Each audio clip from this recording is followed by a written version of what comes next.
And sometimes it happened that I would ask permission to go and do my body needs, because I wanted to be in a place where I could just hide somewhere and not have to just... And I remember guards saying to me, no, you just do your thing there like an animal in front of us. And of course I was not an animal, so I could have died, but I wouldn't have done anything in front of anybody. But it was hard. Yeah. Sometimes it was just so humiliating.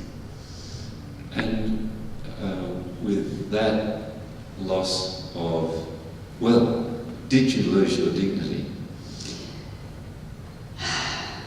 That was my battle. I mean, when I understood what was going on in this relationship with the captors and the captives, I understood that what was at risk was not to be harmed physically, because we were subject to violent treatment too. But the danger was to just lose our soul. For me, the idea of dignity came again with my father. I was confronted to a very nasty moment in this abduction. It was after I had escaped and they had captured me, and they were very violent. And I just thought about my father. And I thought about him like he would always be standing so straight. So, and I thought, that's dignity. That's dignity. Translated into feelings, dignity, or into thoughts, dignity is what you have to do in order to not feel ashamed of what you do. That's the choice you have. And that's something that was for me so powerful, because I understood that in situations where I had not the choice of choosing what I was facing, I could choose my reaction. I could choose how to just my attitude in front of what was happening to me. And that was a key for many, many things, because then things became like more organized in my head. Of course, when you lose your freedom, you don't know what is good and bad. You lose so many things. You lose your compass. You lose your identity. You are in an environment where what is good in that moment is bad in perspective of who you are. So, having that said, I had always the awareness of thinking, the day that I will be free, how will I look at the answer I give or the attitude I have in this precise moment? Will I be able to look in the mirror at myself and not feel ashamed? So that was my battle. And then the day did come. The day did come. And the helicopter arrived. And you got into the helicopter with other people there, and the FARC guerrillas were in the helicopter, and you presumed they were taking you even deeper into the jungle. What happened? That was an incredible moment, because we were convinced this helicopter was transferring us to another camp deeper in the jungle. So no rescue possible. I mean, the Amazonian jungle is 8 million square kilometers. I mean, About as big as Australia. A bit bigger than that, but not much. But not much. I mean, that's the jungle. Colombian part of that jungle is a small part. Of course, Brazil has a bigger part. But there's no frontiers. I mean, that you are in Colombia or Brazil or Venezuela or Ecuador or Peru, it's the same jungle, no frontiers. So we could be anywhere. And I thought with that helicopter, we're going to be unreachable. We will never be able even to escape.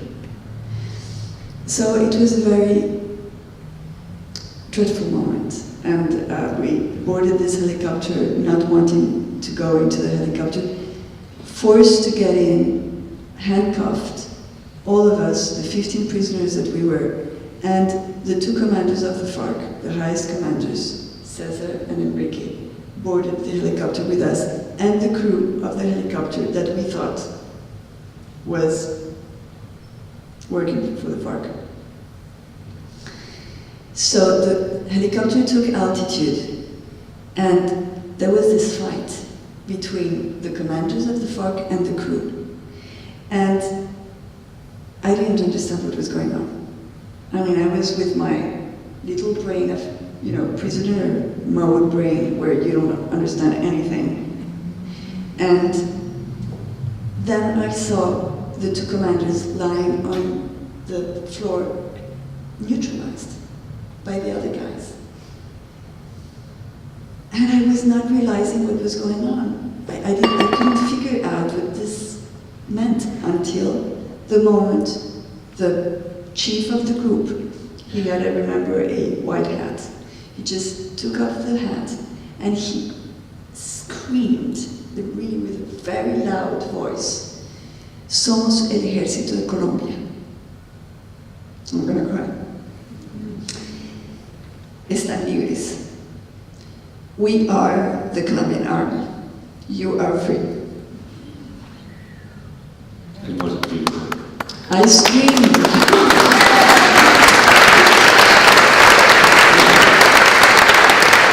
This is the part I always get emotional. I haven't been able to just... Next time I'll be better. We're all emotional here. And you scream. Yes, I screamed, but it was a very strange... It was an animal scream. It was the animal in me screaming. And I remember thinking, that's weird, this is great, I had to control myself. And I wanted to stop screaming and I couldn't. It was a very strange thing that happened that day. And then after the scream, tears. I was crying. But the good part of it is that we all were doing the same. We were all screaming and crying, and some were jumping in the helicopter, and the helicopter was doing this. And so I was really scared, and I thought, oh my God, now we're gonna crash. And so I remember asking the guy in the pilot thing, how long until we land? And the guy, 5 minutes. And I thought, an eternity. We're not going to make it 5 minutes. That's wonderful. Yes, that's wonderful. And then you've been reunited with your family. Your children have grown up. Yes, that was a shock. That was a shock, yes. But you have re-established this wonderful relationship. And how is your mother? I met her, I had dinner with her. She's such a dignified, she is Ingrid's mother. Yes, absolutely. How is she? And I'm Yolanda's daughter. Yes. I spoke with her today, I Skyped, and I told her about us, and she sent her warm hugs, and she was so happy. You met her in one of the most painful moments, because it was 1 year after my abduction, and it was very difficult in Colombia to talk about us. It was, you see, the president that was elected in that election that I missed was far rightist candidate, and he was elected on the ticket of fighting the FARC and the war on the FARC. And so his decision was not to negotiate with the FARC as terrorists. So when my mother would speak about the need of a negotiation to negotiate our freedom, people would insult her in the streets.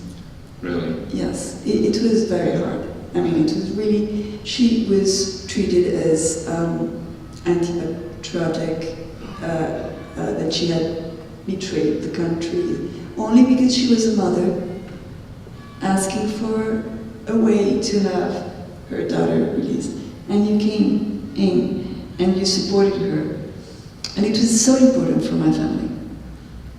So thank you so much, Bob. I could only just touch frustration your mother and your sister and everybody, your children who weren't there, must have felt, because what could you do? It was, but she was calling you on the radio every morning, getting up at 4 o'clock to put out a message on radio, not knowing if you were listening.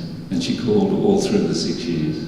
Yes, she called during those 6 years and a half. And while you were there,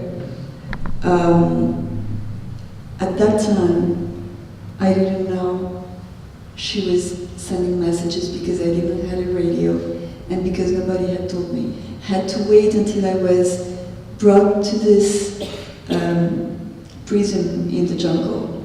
And like Gloria telling me about the rosary, Luis Eladio Perez, another of my fellow hostages, was the one informing me that I was receiving messages on a daily basis from my mother.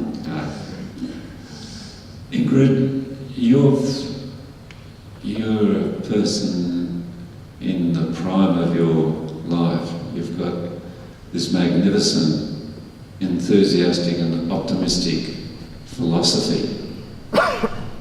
Where to from now? Or have you still to work that one out?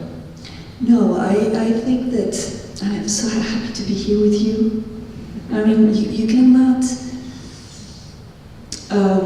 understand how much it's important to be here with you that are so much involved into politics, and me that I'm just so much not involved into politics, you know. I'm so happy because what it says to me is that, I mean, it doesn't matter if you run or you don't run for an election, you do politics all the time. I'm doing politics right now with you. And what do you think about, we were talking today about democracy, global democracy. Do you think that's a dream? What do you think we must have it? Or do you think we should go somewhere else? Well, it's our only option.